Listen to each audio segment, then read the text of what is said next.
Good morning.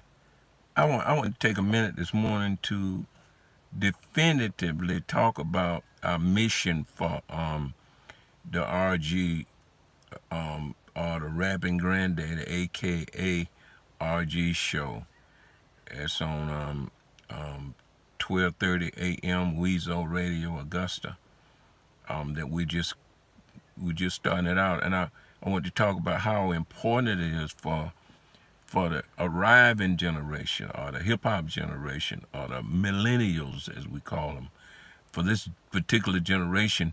And I'm targeting the ones who are still in school from kindergarten to college, not necessarily in college. I expect the ones in college, to help me voice this out and do this because there's a possibility that they've already crafted or cut out a path for themselves for their success.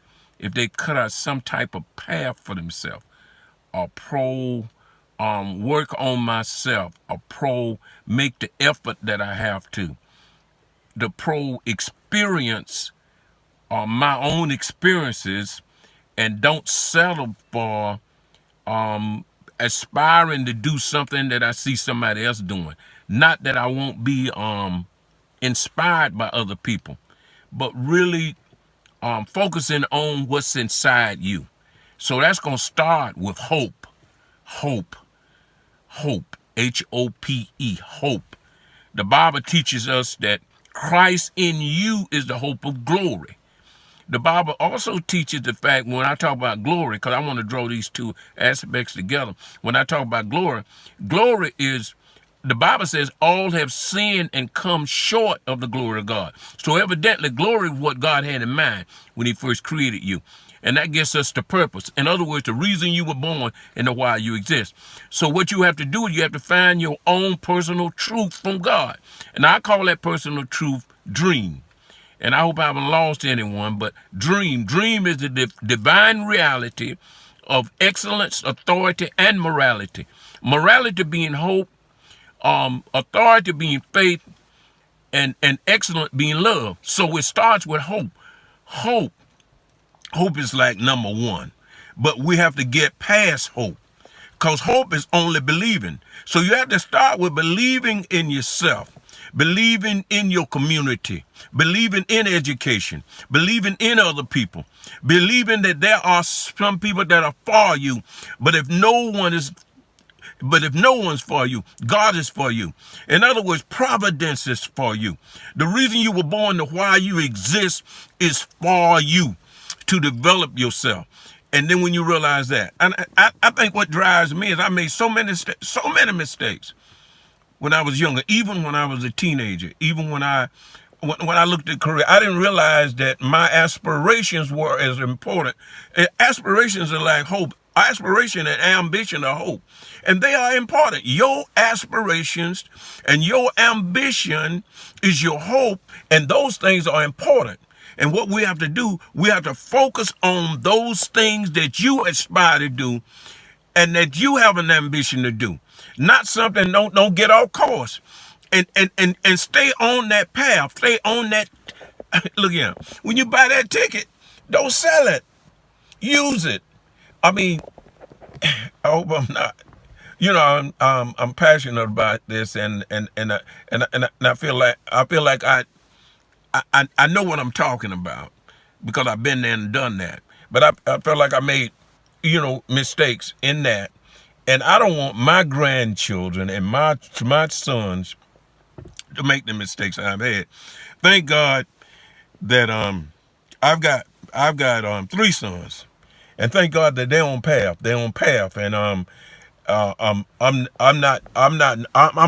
of that now. If there's any guidance or anything that I can say to them, I think possibly, and I just imagine, because they are building their own legacy, or their legacy, and and I don't make no claims upon them. But let me get back to where I was with hope, and I can get off to this Cornell Harris tangent. Hope. I write an acronym. Hope. HOPE, holding on past excuses. In other words, we have to get past excuses. So we have a lot of excuses because of hope. You know, the things you hope for, you're not on them. I know for years I used to talk about, I said, I'm really a publisher. And I wasn't publishing anything. Other than some things I was actually crafting out on my computer, which I was publishing something, but it wasn't like I was publishing something that would blow up out there in the media that was competitive, that someone could come and criticize me for. And I shouldn't be afraid to write. Now I'm working on something now that's very near and dear to me, and I'm learning how to write it. You know, and I'm learning how to write it on my own while I'm doing everything else, because I'm doing this RG show, Rapping Granddaddy show. Then I'm doing Happy Student Rock. And I'm also doing a book which I call it Abram's Dream. Abram's Dream, and not Abraham's dream, but Abram's dream. Because Abram's dream was all about hope. It was all about hope, all about believing. You see, when it comes to hope, believing is hope. Faith is believing, but believing isn't faith. You know, I think sometimes we think believing is faith, but it's not faith. And I'm saying I'm coming up on, I'm over 6 minutes. I really didn't want to talk this long, you know, because some people are not going to listen this long anyway. But I'm going to get back to this because that's where I am right at this point, teaching the components of the dream from the perspective that I've embraced them. I haven't heard anyone else teach it quite like this, but I'm not going to dismiss the way I see it, because the way I see it is relevant and it's helpful. It helps me. It's helped my sons. It helped my grandson. Early on, I started teaching my son at the kitchen. My sons at home at the kitchen table. Sean and Man, I started teaching them concerning their winning edges. And part of this, part of my teaching strategy, which are leadership skills, leadership training skills, part of this anatomy includes them. In fact, phase 1 includes them. But I'll get to that later. And thank you for listening.